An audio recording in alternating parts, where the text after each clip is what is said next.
So can you tell us a little bit about what the last year has been like for the Mainers, if there's been a year behind the scenes anyway? Yeah, absolutely. No, I mean, it's been like anything else. I think we've heard this quite a bit from just about everybody about how the last year's been quite challenging, just kind of dealing with the restrictions and just the challenges around the pandemic. Last season in 2020, just kind of like anything else, we had to fall into the category of canceling our season. The New England Collegiate Baseball League had to make that tough decision come the beginning of May. There was an attempt to kind of make things work at that point, but with just so many unknowns at that time, it was just something that, with a league that spans all 6 New England states, just wasn't possible. So it was a tough decision to have to make. We're all nonprofit organizations as well. So, when that kind of thing happens and you start looking at your bottom line, you start kind of scratching your head and trying to get a little bit creative on how to kind of continue to push forward. In a roundabout way, I think canceling our season last year helped us a little bit just because of the fact that it limited the expenses that we had at that time. But when we really went into this off season, looking at 2021 and figuring out, okay, how do we bring baseball back to the Sanford area, and the league also looking at it from an entirety, it was the kind of was staring at that moving target of what is things going to look like, and we're still kind of in that mode. But fortunately, with the latest update with the state of Maine and the CDC, it's been a little bit more of a relief knowing kind of a little bit where we stand now and where restrictions are, what has been lifted and so forth. But ever since January, really, it was how many fans are we going to be able to have? Is there going to be a capacity limit? Are we even going to be able to have a season? Step one. And then just how are we going to make that work?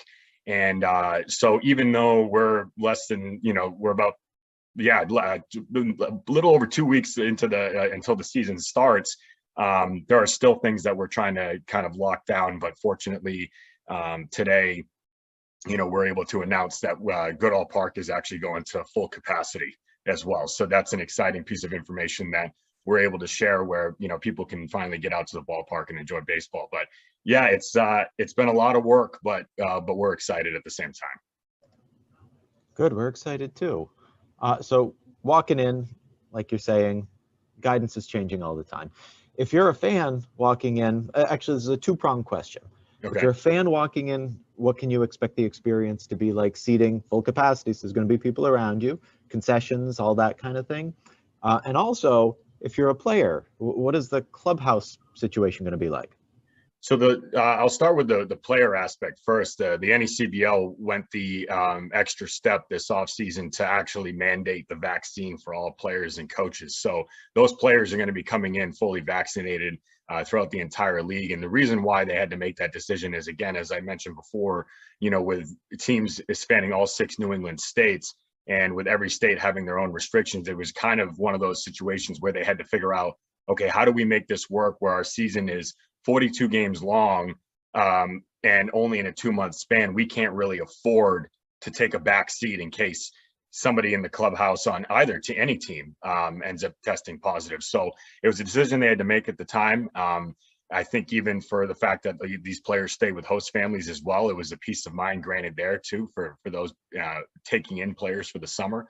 And also just for the fan perspective as well, because all of our teams in this league do have an intimate type of setting where these players do interact with fans night in and night out. So there was that aspect of it. For us, specifically with the Mainers, in terms of fans walking through the gate, one of the things that we took hold of this past off season was also just kind of getting that kind of PPE style of equipment involved between, disposable masks, hand sanitizer, disinfectant, everything like that. So that way, the surfaces are going to be cleaned at the concession stands. There's going to be hand sanitizer around for those to use. Even though we're on the basis of we're not requiring masks for those fully vaccinated, where it's certainly one of those where if you feel like you need to have one on, by all means, have one on. And we'll also have masks there. We also have Mainers branded masks. So we're kind of we're in the boat of making sure that people want to come to the ballpark. They feel safe, they feel healthy, and making sure that they feel protected while enjoying baseball at the same time.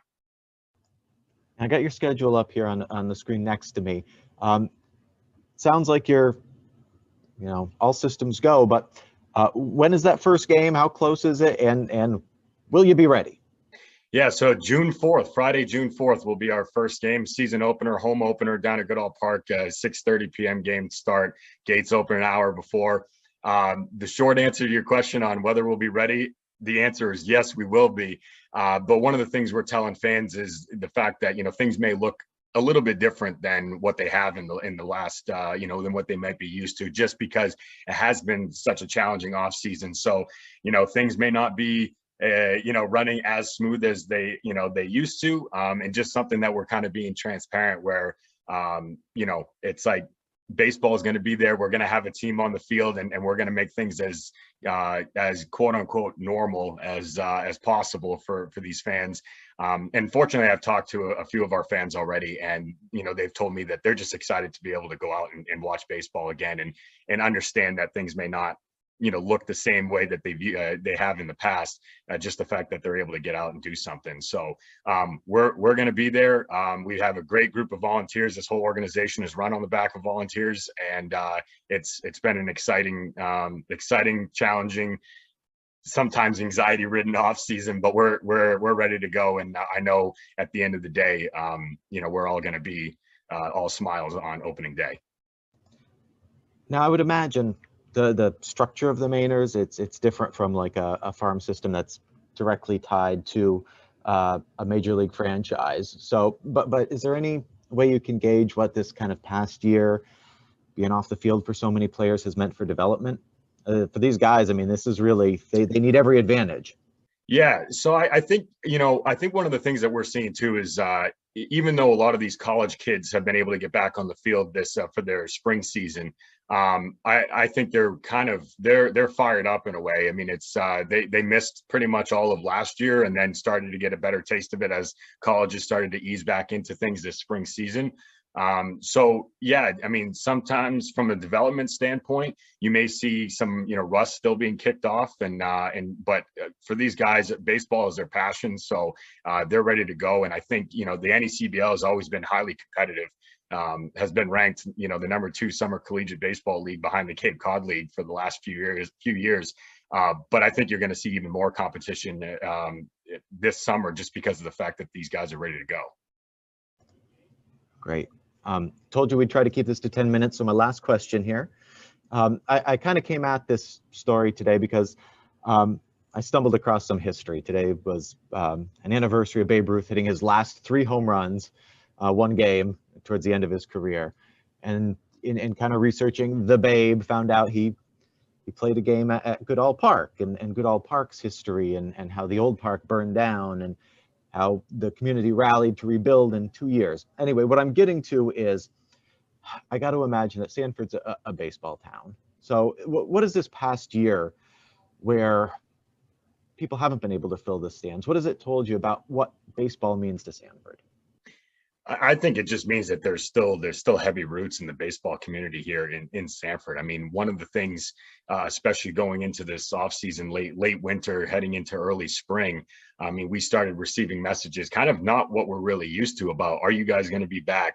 When have you made a decision yet? When is that decision going to be made? We hope you guys return. We've missed it so much, and I think people love that aspect of baseball where we branded ourselves as Southern Maine's premier baseball experience, because even though we are playing baseball in the field, we focus so much on fun, family friendly entertainment as well, where you put that package deal together, and that's our hopeful promise to fans that they're going to have a good time at the game. And I think this past year has proven to people that we can't really take advantage of situations. Again, we take things for granted, and so being able to return to the ball field has given, some sense of hope to these fans that, we're back. But I think baseball's been heavily rooted in this community. And, I think the fact that we're able to return to provide some quality baseball and entertainment